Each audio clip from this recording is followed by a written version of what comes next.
Thank you I can hear lots and lots of buzz and discussion, and I hope you're going to have lots of questions for our wonderful speaker today.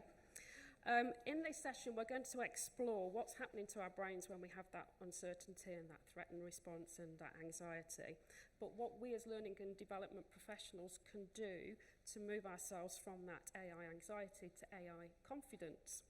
So with that in mind, I would like to introduce our speaker today, Professor Joseph Devlin. Professor Devlin's a newcomer to learning technologies. He's a first-time speaker here, so please do give him a warm welcome when I bring him onto stage. Professor Devlin is a cognitive neuroscientist at University College London and is an expert in how our brains react to learning, storytelling and change.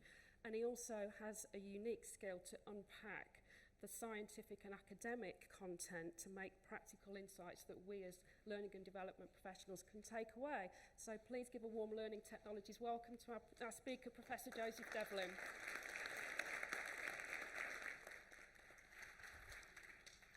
Well, thank you, Teresa, and thank you very much. I'm absolutely delighted to be here. As you say, this is my first time experiencing this conference, and it's been an amazing day. Hopefully, we'll have a good session here as well. My name's Joe Devlin. I'm a professor at UCL, which means that I'm high on the science, but I'm very interested in how it's applied in the real world. That's kind of the main thing that I find interesting. So I'm hoping to share some of the science, some of the neuroscience behind why we all experience the sort of anxiety and threat response that's very common with novelty. And of course, the most pertinent novel thing that's happening in most of our professional careers at the moment is this explosion of AI. So I want to talk about that a little bit in terms of what's happening so that we can understand it and understand why it's endemic to all of us. It's part of being a human being. And then how we can start to deal with it as learning and development professionals, thinking about the steps that are important for building confidence and helping people overcome that threat response. So I want to just start by asking people to do just what Teresa did, which is to talk amongst yourselves for a second. Have you ever felt threatened by AI? And this could be at many different levels. It could be a very personal thing like, man, people are talking about it and I just don't know what it is. I don't know how to get involved. Or I try to get involved and then a week later it's completely changed. How do I stay up on this? To much more sort of societal level kind of concerns like, are you worried that our kids are somehow going to grow up not able to think for themselves because they have these tools that we didn't have when we were growing up? Or, you know, there are people out in the world at this point, including some very prominent psychologists, neuroscientists, who are worried that AI represents an existential threat to us as a species. So there's threat at multiple different levels, and of course people vary in terms of what they feel and what they don't. You may be one of the people who are very happy with it. You're enjoying it very much. What I'd like you to do is talk with the people, you know, on your left and right, behind and front, and just see what your responses are. I'd like to hear some of that. So if you guys take a couple minutes to chat, and then I'll ask people to share some of the things you discussed, if that's okay.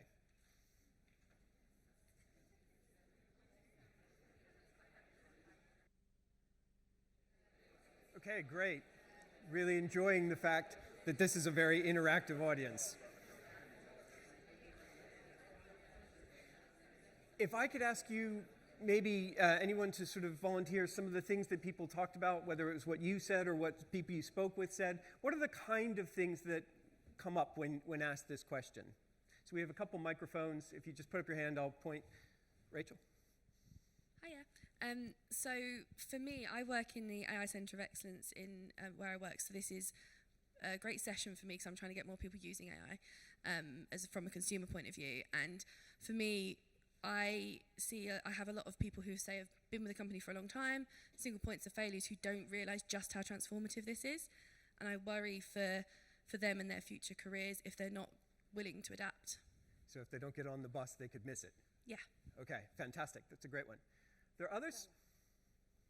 Stella. I think we all had a similar experience that we're really interested in AI, but we are really concerned about our children and grandchildren. And what will their world look like? Will they still use their brains? Yeah, I think that's one that a lot of us can resonate with. Absolutely. Maybe one or two more? Just somebody in the back.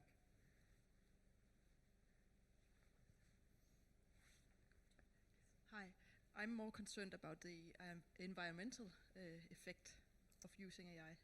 Not Right. so much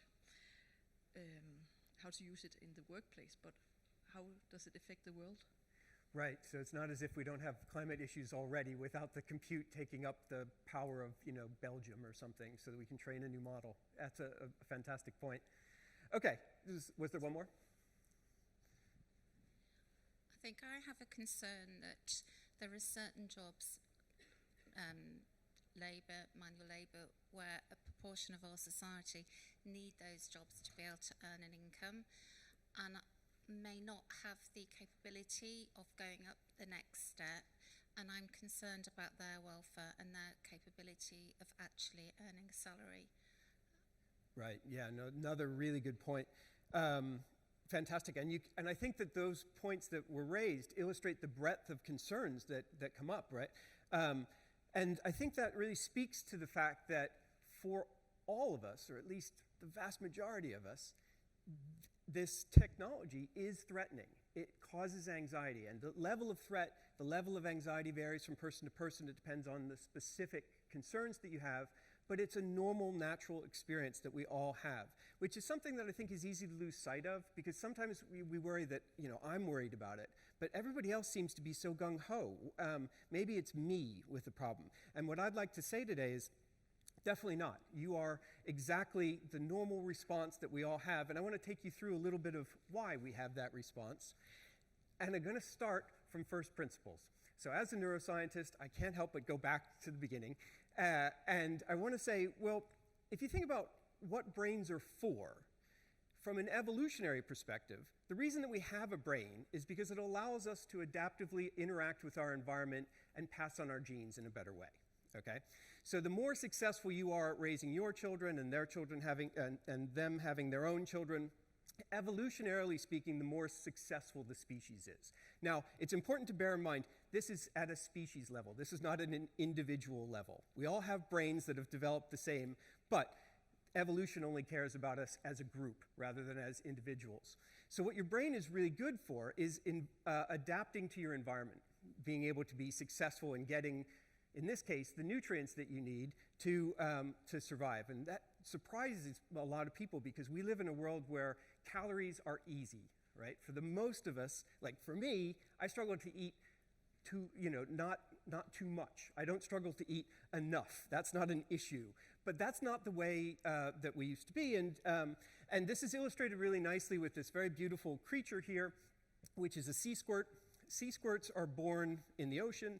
And they have a very rudimentary nervous system, a small little brain, that allows them to swim around in sensing their environment to find food. When they find an area where there's sufficient food, they latch onto a rock, eat their brain, and stay there for the rest of their life. Because they don't need it anymore. There's nothing about their ability to interact with their environment. And of course, there's been an argument that there's a real parallel here with professors who, once we get tenure, but it turns out calories are the central problem that almost all organisms face. And of course, we've faced this for millions and millions of years. You may be very familiar with this, but the human line that eventually ended in us diverged from other great apes about 7 million years ago in Africa. And at the time, like all other animals, we were very concerned with getting enough food to be successful in passing on our genes. It wasn't until about 1 to 2 million years ago that we learned to control fire and cook food. And what's amazing is when you cook food, one, you make more food available, but two, you get more nutrients, more calories out of it from doing that. That was when all of a sudden our brain started to expand in size because we had the energy from our environment that would allow us to be successful finally by harnessing fire. It wasn't until only 10,000 years ago that we started farming. And humans, like in our current form as Homo sapiens, only came into existence about 200,000 years ago. So once we started farming, food became a little bit more readily accessible. It was sort of easily planned for. But what that means is through the 200,000 years of our existence as Homo sapiens, as human beings, the central fact of life that we had to deal with was, can we get enough calories? because calories were what we needed in order to make sure that you would pass on your genes and that your children would survive to pass on their genes. So that's what brains are really focused on. And it's very strange because, of course, that's not an issue for us now, and yet it shapes a lot of our thinking. So what that means is that your brain is fundamentally lazy. It wants to conserve calories. That's what it knows is important. And your brain takes a ton of calories. It takes about 20% of your resting metabolic rate. So for most people, that means about 300 to 350 calories a day goes to just keeping your brain functioning. Just to put that in perspective, your heart takes about half of that. And that heart is beating every second and pumping blood all around your body. So it's actually doing a lot of physical work. Your brain's doing twice as much work when it comes to energy. So it's an energy-intensive system, but it's learned to conserve. And if we think about that, often what we do is we think that the way our brain works is we see something in the environment, like this cute dog, and the light from the dog reaches our eyes, reaches the retina, and then passes through these fibers into your visual cortex, which very weirdly is at the very back of your head. So even though our senses are at the front, it goes all the way to the back. And then the information kind of percolates through the rest of your brain, and you recognize, yeah, it's a dog. This is where it is. This is how it's moving. This is how I might interact with it. And that's the kind of typical idea of how brains function. One of the things I'd like to hopefully convince you of today is that's not how brains function. And part of the reason that we know this is that there's almost 2 to 10 times as many connections that are coming not from the world into the brain, but from the brain out to the world. And what's really interesting is that means that what our brain is doing is, sure, it's checking what's happening in the environment, but mostly it's predicting what's happening in the environment. And insofar as your prediction is right, that is incredibly computationally efficient. So as long as it's sort of saying, this is what I'm expecting, and this is what I'm seeing from the senses or hearing from the ears, etc., then that's an incredibly efficient way to run your brain. It takes tons less energy. And this is really strange, right? This doesn't fit our experience. We tend to think of the world impinging on us. We think about it, and then we act on the world. So I want to try to convince you that this is actually what's going on. And I'm going to show you just a very short video. This is a gentleman on the Stanford campus asking a linguistics professor for directions. Note, first of all, that the professor is looking right at the guy. So there's no sound. And yeah, he's getting some directions to another building on campus. And then what happens is a little bit odd.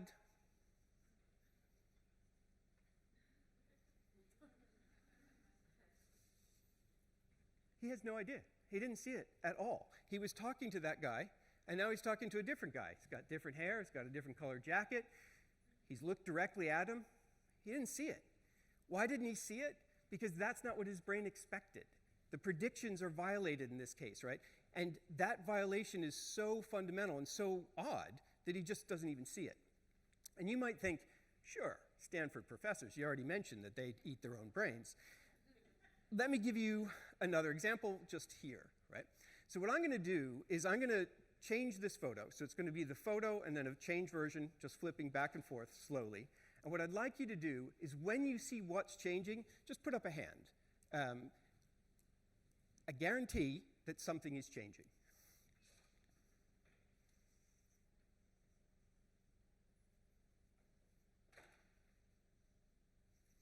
So we got one hand. We've got a couple. That's the response that I'm so used to. It's like, oh, I found it.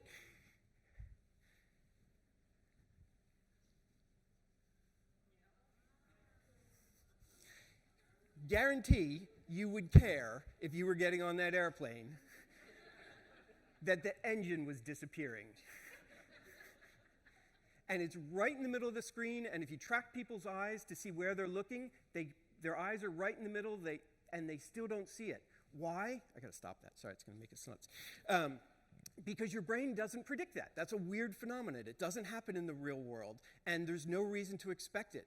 And that is enough to disprove what's actually coming in from your eyes and telling your brain that, hey, there's something fundamentally wrong with this airplane. So this is a really basic phenomenon, and this is one of the ways the brain saves energy, by trying to predict its environment. But what that means is that uncertainty is really threatening. When your predictions are wrong, things need to be dealt with. Your understanding of the world is flawed. And this is true of all novelty. So all novelty is threatening to a human brain because it actually means that there's a certain amount of prediction error. Now, of course, it varies in terms of how threatening and under what circumstances, but it's an important part of what's actually going on with AI. And what it does is it triggers a threat response. So there's literally a part of your brain called the amygdala, which is a group of cells sitting in the temporal lobes, the details don't really matter, that people talk about in terms of the fight or flight system. It's basically a big component of it. And what it does is when it recognizes a threat, in this case, a novel situation, something that they don't know how to deal with, perhaps in this case AI, it triggers this cascade of responses. It activates something called the hypothalamic pituitary axis, but the key is that adrenaline is stored in your pituitary gland, so this releases adrenaline into your blood.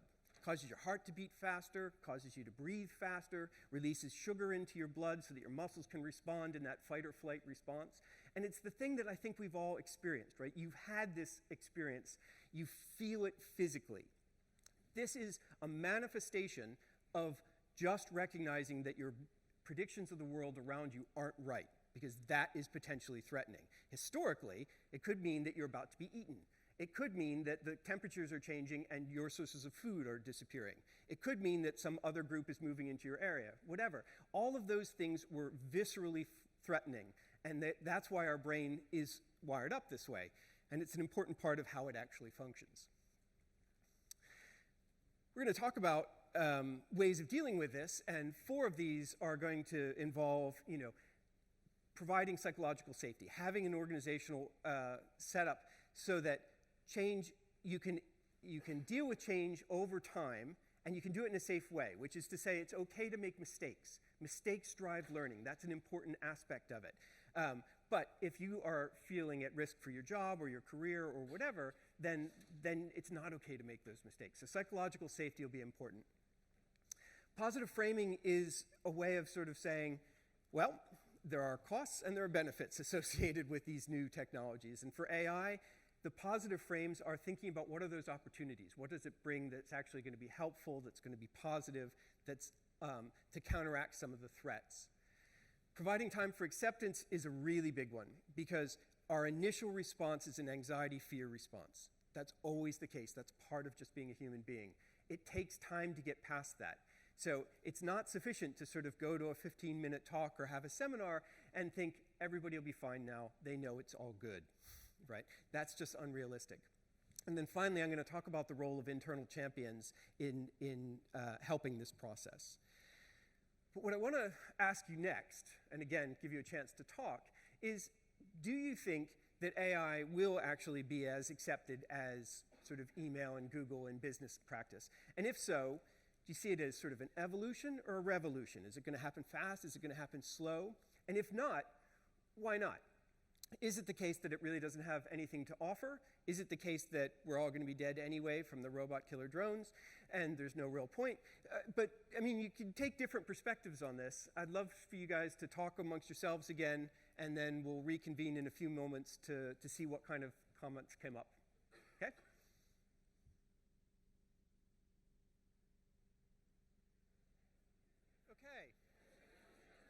Okay.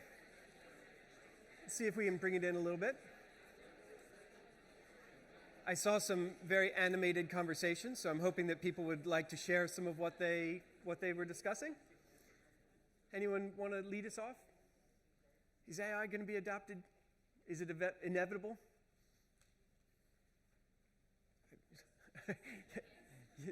There's a bunch of yeses. Yeah, please. Sorry. I think yes, because I've already started seeing it really get embedded into the tools that we're already using, such as like emails with Copilot and like helping it write your emails. So if there's things that could be streamlined to be automated so you can get that time back, I feel like it could be really utilized. And then also it's already in Google if you search up something and it gives you like an AI answer. Right. So companies are already adopting it. It's probably going to be embedded in the things that we're already using and we might not even notice. So the tech companies are putting it in the tools that we use regardless. So like it or not, you're gonna... I think in the beginning it will be more of like a choice, because even when Copilot is in Outlook email, for instance, it asks you if depending on the context, if you want it to write an email for you, or if you get an email, it would be like, do you want me to book a meeting with this person or something? And then you still have to say like, yes, I consent and stuff like that. So, but it's only the beginning. So it's still under our control, but they're sneaking it in. Fantastic. There's a comment over here. We spoke about it like two ways. So one, behaviorally, I think it is already normal, as you said. But there's an affect side to it of, yes, it's normal as in we're using it day to day and we're seeing it day to day, but does it still feel normal for me emotionally? Does it feel normal? Will we ever get to that point? And we spoke about maybe difference in generations, where maybe the older generation, whether they adopt it or not, they may still not feel normal, but then for the younger generations, as they grow with it, then they may learn, or it might just feel normal for them. And there's also an aspect of, we've witnessed this with different technologies already, like Google entering and people having the exact same reaction. But I think the difference is, this is one of the first technology where it feels almost like a contrast to humanity, where it feels too close to human, but also the juxtaposition of what I know humans to be. So there's that disconcerting feeling, and that's where that affect side of maybe it won't feel normal for us. Yeah, that makes a ton of sense. A lot of times people talk about this in terms of the uncanny valley effect, right? And very much the case that the uncanny valley depends a little bit on your experience. So people who are more in my generation, which would be on that old side, don't have the experience. And of course, people growing up as more digitally native may find this a little bit easier to adjust to. Really good point, thanks.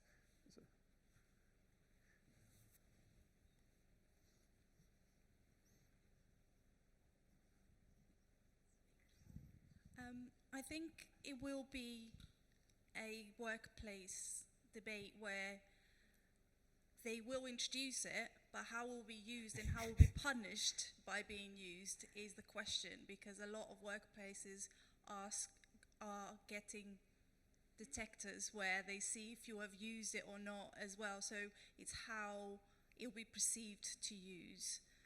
I actually live in Milton Keynes, where we have robots delivering our groceries and everything, which use AI. And years ago, they were like, no, I don't want to use it. Now everyone uses it. So it's how it's being perceived to use it. Fantastic. Wow. Robots delivering your food. I haven't gotten that in my neighborhood.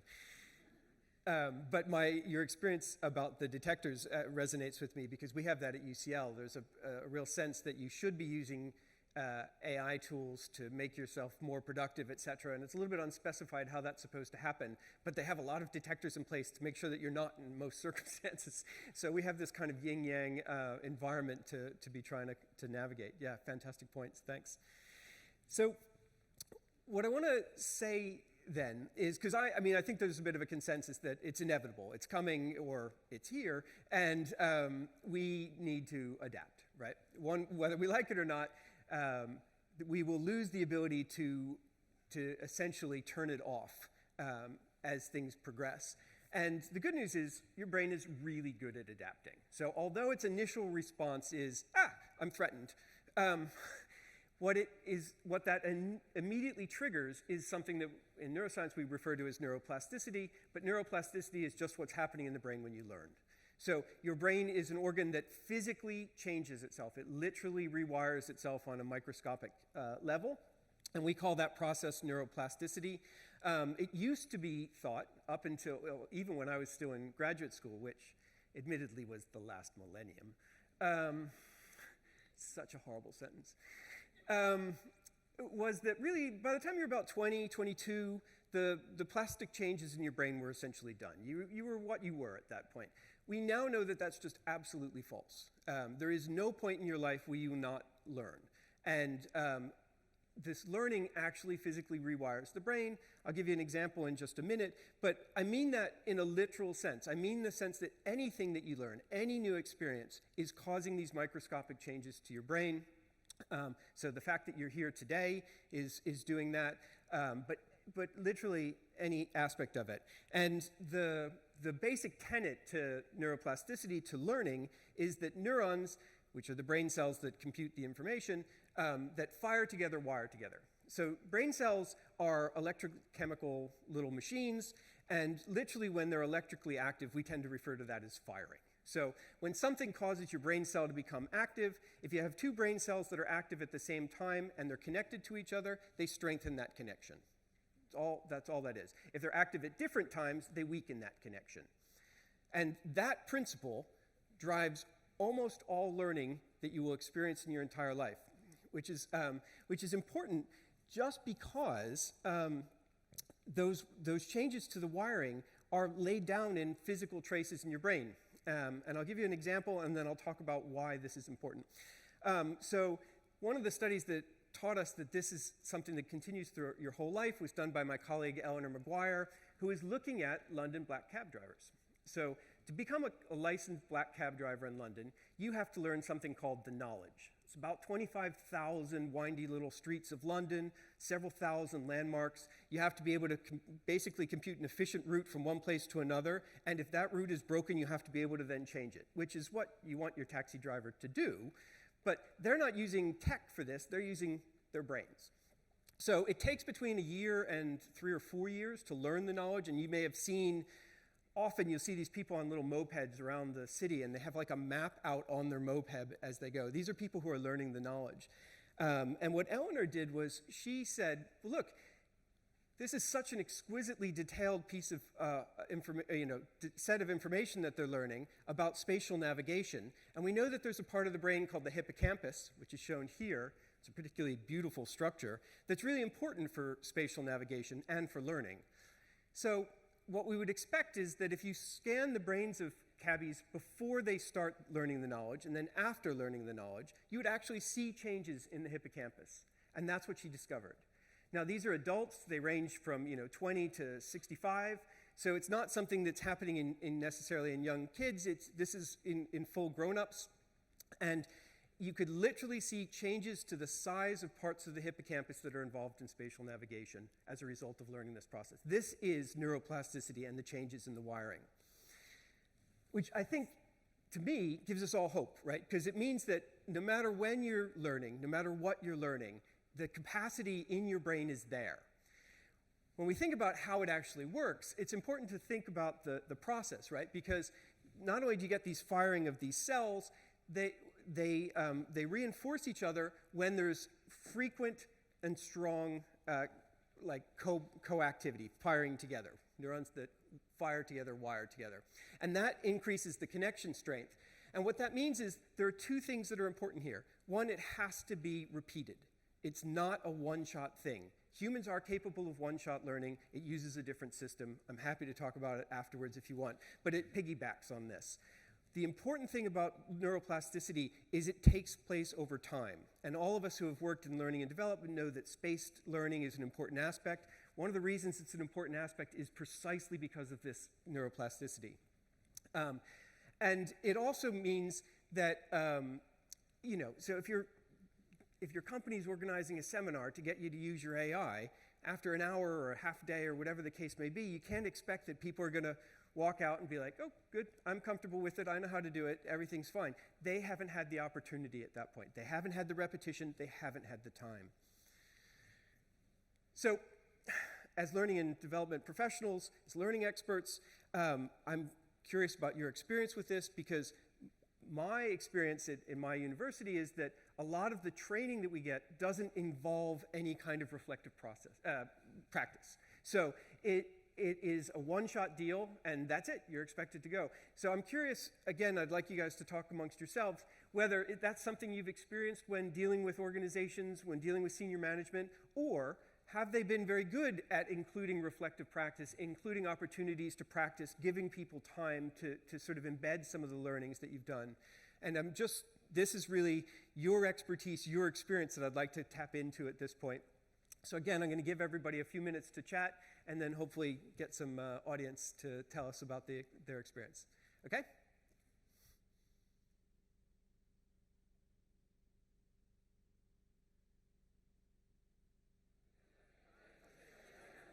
Okay. I am very impressed at the amount of energy you guys have at the end of the day.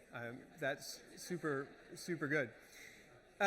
Would anybody like to share their experience? How easy is it to embed sort of reflective practice, time, and repetition in the learning process that you guys work with on a regular basis? Thanks. Sorry, I'm really, really passionate about this. Thank you. It is really easy to do in the sense that it can be done, but it's not easy to do because it just doesn't happen. So it's because a lot of the time people don't even know they need to do it, and I think we're not educating people enough to realize that's what learning really is. So it's easy in the sense that as long as you point it out and build it into the process. Okay. And support it and Right. create support within the organization. It's not impossible to do. It's an easy thing to do, but but it's not easy to implement and to create the change that allows it to happen. Right. Okay, good. So that's actually good to know that there isn't sort of organizational resistance to that kind of thing. Oh, there is some resistance as well. Okay. Yeah, it does. It takes time by definition. Anyone else want to chime in? I see some organizational resistance with some of the companies that I do work with. So do your example, some of the seminar type work, and then the follow-up in terms of reflective practice and getting people to think and talk and try things out and then come back. And sometimes that second part, well, we've already spent the money on the first bit, we've got all the materials, everybody was there, they've all learnt it, and therefore we don't need to do the follow-up bit. But I also think for the follow-up bit, going and attending, like for example, something like this is fun, it's entertaining, I feel I've learned something. Doing the reflective practice and analysing afterwards, that's hard, right? And it feels hard, and most people don't want to do it. 100%, yeah, no, absolutely, and that's what it takes. It takes that sort of active process of reflecting on it, thinking about how it's relevant to you, working with, looking at extra information over time to sort of embed that information, which often is up to the individual rather than part of the L&D training program. Anyone else? This one right here. Hi. Yeah, I think from my experience, I agree. It's easy enough to implement, but not, or to put in place, but for people to embrace it and give what a learner needs is that dedicated, independent space to have that reflective practice. And I work for an agency, so working with other corporate organisations. The thing I see often is that kind of hesitance to give them that space and not measure it and see what they're saying, see how they're reflecting, and get the data rather than giving them the space to then just learn by themselves independently. So that's kind of a gap, I think, is that temptation to just see and spy on what they're saying. Yeah, it makes a ton of sense, right? I mean, a lot of times what organizations want is some sort of clearly measurable KPI. So they can just wait until the end and do a little survey or give you a test, and that's it, because they can then tick it off, right? And that isn't reflective of the actual process. And of course, the same issue is true of the individuals in it. They may or may not just think it's a tick box exercise. I'm going to show up, I'll do the training, and I'll get it out of the way. And therefore, they don't engage in that kind of reflective process themselves. Okay, amazing. Thank you. Okay, so one of the things that I've said already is that the threat response varies a lot from person to person. And this is actually something that's intrinsic to personality differences in people. So many of us, probably all of us in this room, have been exposed to the Myers-Briggs Personality Type Indicator, MPTI, I always get the letters wrong, the sort of astrology of psychology, right? I'm sorry if I'm offending you. I'm not really very sorry. I don't mean to offend you. But the reality is Myers-Briggs is snake oil. And it's not predictive, it's not good. But there are things that are scientifically validated, one of which, the most commonly used, is known as the Big Five personality traits. Sometimes it's referred to as ocean, basically because these traits spell the word ocean. So it's like openness to new experience, conscientiousness, extroversion, agreeableness, and the very poorly named neuroticism, which is also sort of an emotional stability on the other end. But the key is that there are these various 5 dimensions that vary across people. And it's not categorical like Myers-Briggs. You fall somewhere on the spectrum on all of these dimensions. But it turns out that people who are high in openness to new experience, are less threatened. It's just an intrinsic part of their personality. Novelty, they find less threatening because they find it a little bit exciting. So everybody still feels some threat, but they also see certain excitement. And what that means is that in any organization of any size, there will be some people who are naturally likely to be early adopters because they find it interesting. It's challenging to them. They're excited about some of this novelty. Now, the vast majority of the rest of us might be sitting there thinking, you guys are nuts. But that's okay. That's just a natural personality trait that is intrinsic to people. And this is absolutely true with AI. I'll just give you a couple examples. This is a project that I was involved in, but AB InBev is one of the world's largest beer companies, which I didn't know. I had to learn that. And one of my friends was, very AI interested about a year and a half ago, and was thinking AB InBev has a ton of data about how consumers perceive the various beer brands and what they like and what they don't and why in different circumstances. And he used that information to essentially fine-train a model, an AI model, to become something of a beer expert. And what was interesting about this is that AB InBev also has a ton of proprietary information, like all of their sort of marketing briefs, right? And it turns out that they have an enormous amount of turnover in their marketing department. They spend a huge amount of time training people to do marketing briefs. So what they did was they used this AI now to train people to do marketing briefs. It knows the sort of variety that you see across the various brands in their portfolio, and it's really helpful when people are learning this process to get examples that aren't necessarily just the old ones. They can actually be fed information from Ellie, this AI, to help them with the process. So they didn't use it to replace people writing marketing briefs. They used it to help make that process easier for people who are coming into the position. It's a nice example. UPS is, of course, always delivering constantly. You're probably dodging UPS vans on a regular basis. But what that means is that they have an enormous amount of data on how their vans' delivery routes go and that process. Some of their early adopters used their own internal data to develop a system called Orion that helps optimize route planning. And what that means is that consumers are getting their products faster. The people driving the vans are driving more efficiently. They're doing less time. And there's basically, last year, saved about 100 million miles of driving. Now, a lot of their vans are electric, but not all of them. But there's a huge amount of energy saving just through this kind of optimization. And it's nice because, again, it's not replacing anybody. We're not talking about automated vans. We're talking about making the process better for the consumer and for the employee. And then sort of a classic example, which really resonates, is that Deutsche Telekom did this project where they have a lot of information available for their employees online. Half of those web pages are, of course, out of date and conflict with other web pages. And they're really hard to find that information. So what they did was they trained up their own internal AI, LLM. They called it Ask-T, on all of their internal policies and benefits. And they made it available to their employees so that when they're looking for information about how to do a vacation request, how to put in a carer request, fill in certain types of forms that they need to do, it's all available in one place and it's interactive. It's not a website that sends you to another website that sends you to a third, and you think, yeah, but none of that made any sense. So this has been a process that's done solely for benefiting their own employees. And they claim that after 6 months, they had about 10,000 of their employees a week using it on a fairly regular basis to just help them automate some of the tasks that they had to do. So what I like about all of these was they were clearly business-relevant examples that early adopters thought, yeah, we can use AI, we can use it productively, we're not going to take people's jobs or make people feel threatened. This is an example of positive framing, right? People who wanted to try this stuff were willing to do it, and they were willing to do it in a business-relevant way that shows to other people in the organizations that it's possible to do that. And that is an important process.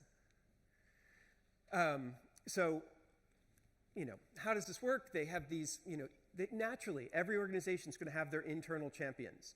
It's a question of identifying those people and harnessing those, their efforts, their time and energy to create these business relevant examples, which gives a positive framing.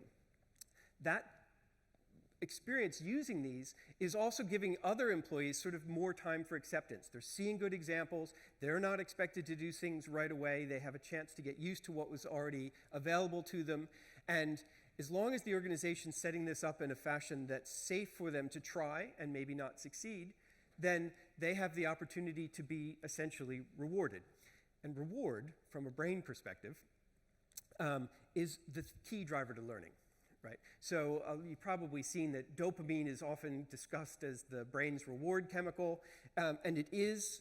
It's safe to say that dopamine does other things as well. But a lot of people think that what happens when you get a little squirt of dopamine is you feel great. That's actually not what the dopamine is doing. So dopamine is teaching you that what you've just done is worth repeating. If you get that reward, then you should learn to do it again. That's what dopamine is for. So it's driving learning. And for what it's worth, there are 3 pathways in the brain that are major dopamine pathways. 2 of them are important for learning, but the nigrostriatal path is more about movement, and that's what goes wrong in Parkinson's disease. So if you know somebody who's experiencing Parkinson, it's a loss of dopamine, and it doesn't really limit their learning, but it does limit their sort of movement because it's all the same chemical. So it's like most things in the brain, it's a little bit more complicated than the sort of easy gloss. But nonetheless, those rewards, those early successes that drive additional learning because they are intrinsically rewarding. And I'll just end with a little case study. It's actually a big case study, but nonetheless, I'll give it a short description. A&O Shearman is apparently the 3rd largest multinational lawyers organization in the world. I did not know that. I don't know anything about law as a profession. But the one thing I do know is that law is very, very susceptible to the changes in AI that are happening, right? So what do lawyers do? They make arguments. They are very language intense in the sense that they're looking for cases that are relevant. They have to decide what's relevant and what isn't. They do analysis. They summarize documents.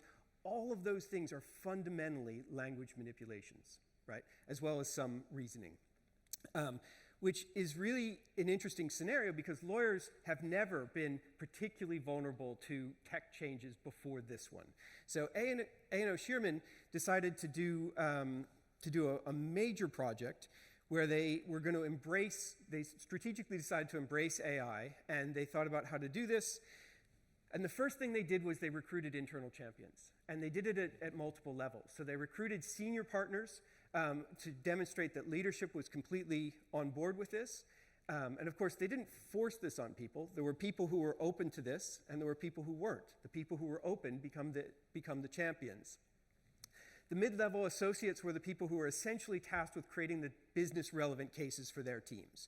How is it that you could use AI to do, I don't know enough about law, HR kind of law versus corporate tax law versus whatever other law things. I hope nobody in here is a lawyer because I feel really bad. I don't know a lot about the law.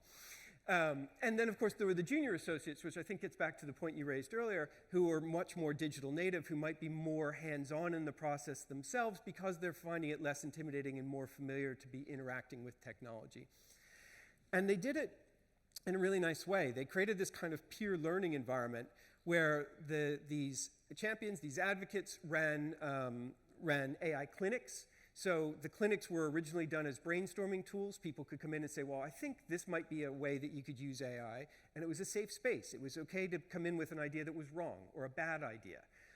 Nobody was, punished or looked down at for that. It was all about getting good ideas so that they could create these business relevant cases. Their champions offered AI office hours. So if you were curious or you had a problem or you were working on something, you could just go to the office hours and get personalized help for it. And as a result, they created these group-specific case demos. And they used a tool called Harvey AI, which is built on GPT, but is important it's built specifically for the legal profession. I'm sure you know that the LLMs are good at the things that I said, but they're also good at just making things up. And in law, turns out that's bad, despite some of what's happening in the United States at the moment. But, you know, I mean, if your case depends, if the trial that you're working on or the contract or whatever depends on case law that doesn't exist, you're going to lose your job. So it's important that you actually get this stuff right. Harvey is a system that was built specifically for the legal profession to help with a number of the tasks they do. And what they found was that when they created these cases specific for individual groups, over the course of about 6 to 8 months, they started getting a set of success stories, you know, in each of their different areas of the legal teams. And those success stories were predicated on that peer learning environment, and they became the positive framing that they were using to share with their employees, the lawyers, and try to encourage them to engage with Harvey and use it to make their legal practice more efficient. Their self-proclaimed stats, I have no way to verify this, but was that this actually did engender a culture shift. After about a year, it was a slow change, but they saw that about 68% of their lawyers, which they have about 4,000 lawyers, so that's quite a lot, were using Harvey AI. Now, they might not be using it regularly, but they were using it, and they thought that as a win. And the key thing was that there were efficiency gains. Some of the research process, some of the contractual analysis and things like that, the AI was actually good at and saved times for the lawyers. And therefore, they had more time to focus on the important aspects like the logic of the case, the arguments that they were making, how they were interacting with their clientele, et cetera. So I think this is a really good example because I think that if I were a lawyer, I would feel threatened by LLMs. That just seems to fit. Now, look, as a professor, I also slightly feel threatened by LLMs. I feel like my job could go to them too. This is a really good way of sort of illustrating all of those principles because over the course of that year, they provided psychological safety, they provided space learning, they provided the kind of AI champions, and they provided the success stories that gave you the dopamine hits that got people coming back to try it again, essentially repeating it and emphasizing the learning, reinforcing the learning. So it's one that I particularly like. It's worth noting, as what came up earlier, this isn't the first thing that's ever happened in tech that's caused issues, right? And you know, if we go back to the beginning of the Industrial Revolution, the loom was the thing that was, you know, causing weavers to be upset because they were losing their jobs, this industrial loom.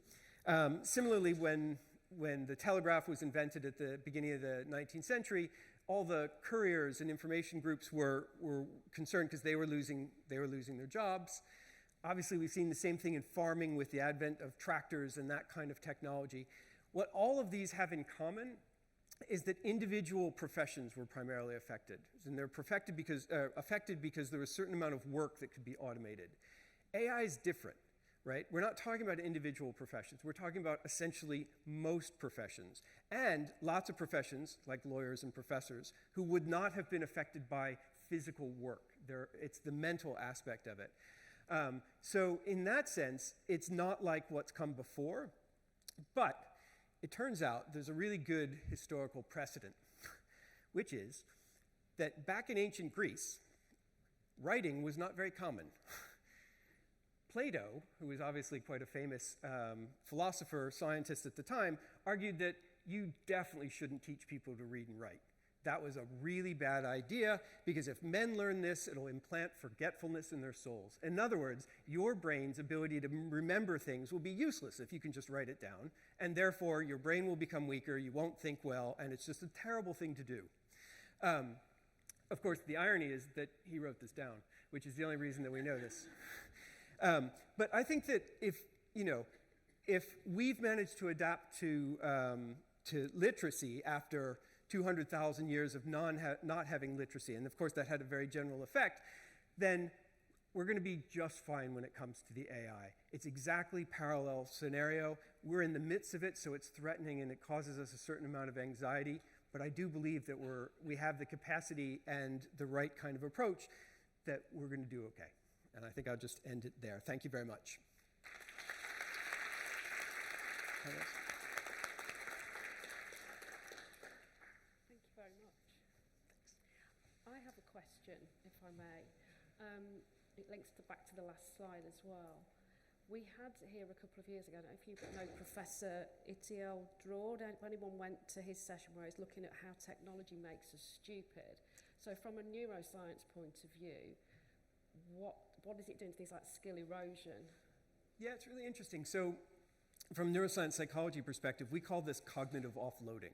That is to say, things that we used to do, we can offload on tech, or you can do social offloading in terms of you can offload it on someone else. So for instance, when my wife and I are driving in a new area, I often cognitively offload the navigation to her, and she handles that process, and I can just focus on driving, right? And that's exactly the same, but you can do this with your GPS system or your phone running Google Maps or whatever the case may be.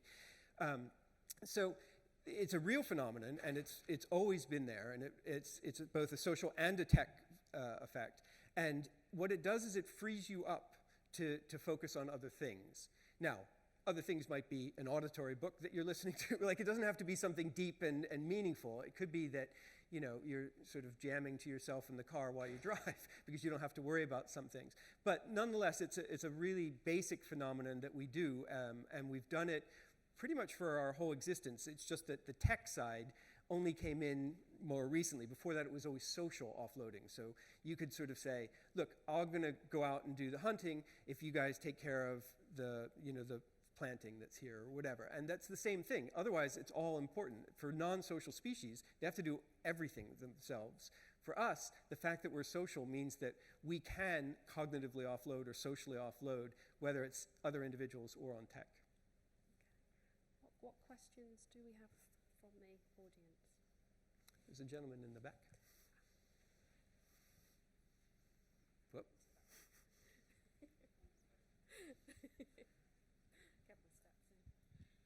So I'm really conscious that in IT industry specifically, when computers first started being taught at school with DOS, there was a fundamental need to understand how computers worked.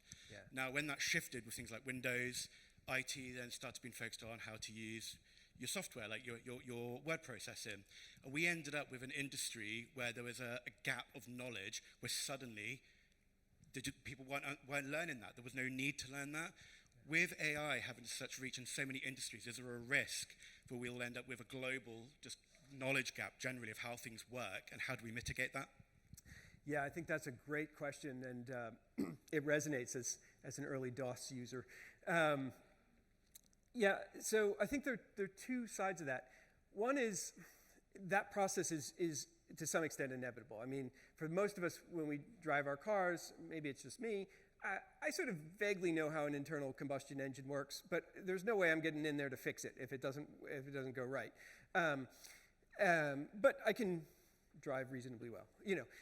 And I think that there's a sort of a parallel with the ability to use the latest AI kind of tools. I personally am very keen to understand the inner workings. I have a PhD in AI from last century. But nonetheless, this all caught me off guard after so much time, so I'm desperately trying to catch up at this point. But yeah, I mean, I think it's inevitable that as the tech increases, our ability to control the details of it becomes less and less, because there's a very small sort of class of individuals who really understand those details. And I think that is exactly part of like Jeff Hinton's concern, or Ilya Skvskura's, I can't say that guy's name, concern about AGI or artificial superintelligence, is that that's actually going to pass to the point where it's zero of us who actually understand how this works. And when that happens, we are functionally obsolete.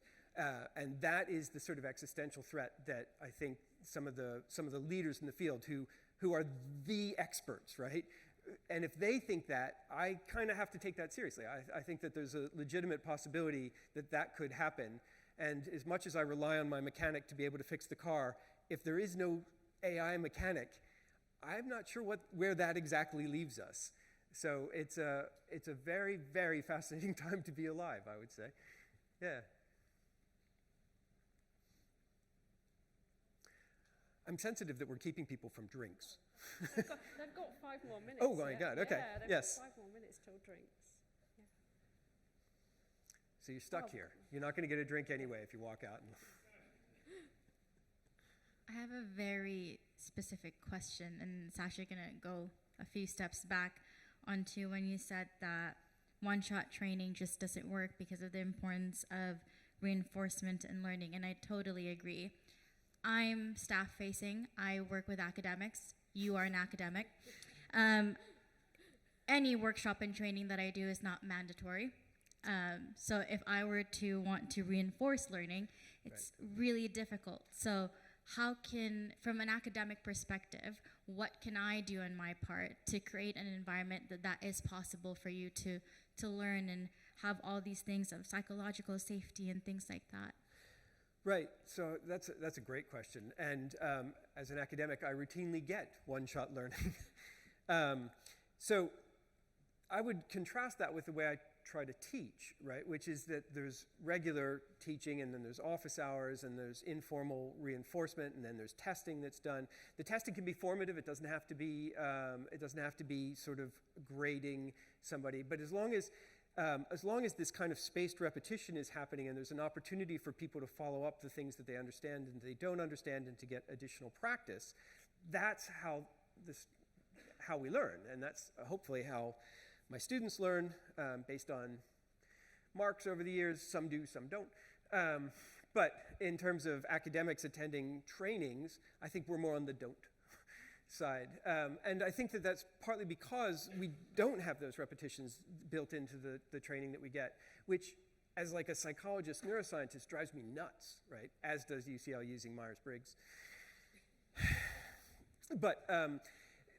But there, it's just not routinely part of our learning and development curriculum.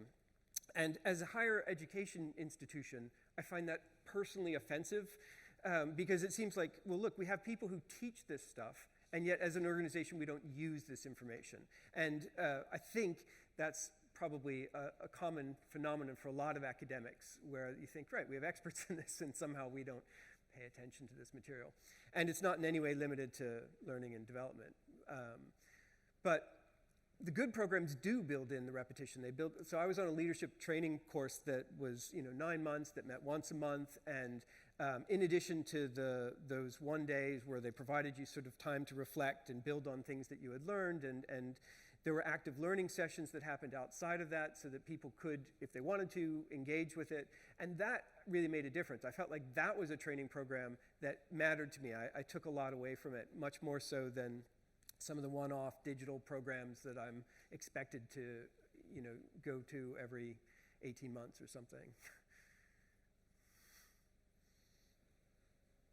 Time for one more question.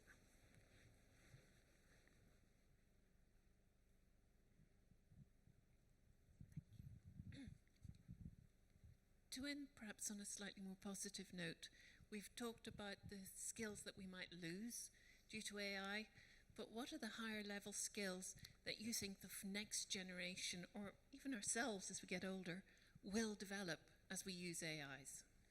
Yeah, no, I think that that's an amazing positive framing, so thank you. I mean, some of it is things like prompt engineering, and I think that's kind of not a very high-level skill, but I think that it's something that all of us will get better at as we go along, and that will make our interactions more fruitful and productive as we work with these tools. But more critically than that, I think that there's an opportunity for it to help with critical thinking. Because they don't always give the correct response, or they make things up, or they confabulate a bunch of things that shouldn't be put together, the onus is on us as users to think, how plausible is that? How would I check that? What's the evidence base that I'm getting? And some of that you can do through good prompting. You can say, well, whatever you're telling me, give me the sources so that I can go check them. But even that is a step in the right direction, right? So I'm very active on LinkedIn, and one of the things that I do when I write my LinkedIn posts is I always, in the first comment, put the sources for it. And the reason I do that is because I'm not always right by any stretch, right? And people have different opinions. I really encourage people to go be critical thinkers. And if I've said something that doesn't resonate or doesn't fit their experience, or they just think I'm a lunatic, fine, that's perfect. I would encourage that to the nth degree. And I think that AI offers that chance for us because it's doing precisely the same thing, not on purpose, and they're trying to fix it, but the process of thinking, well, what's the evidence that this conclusion is based on, is something that I feel is really intrinsic to critical thinking and our skills as intelligent beings. And if that improves, I think that that would be a massive benefit to the whole species.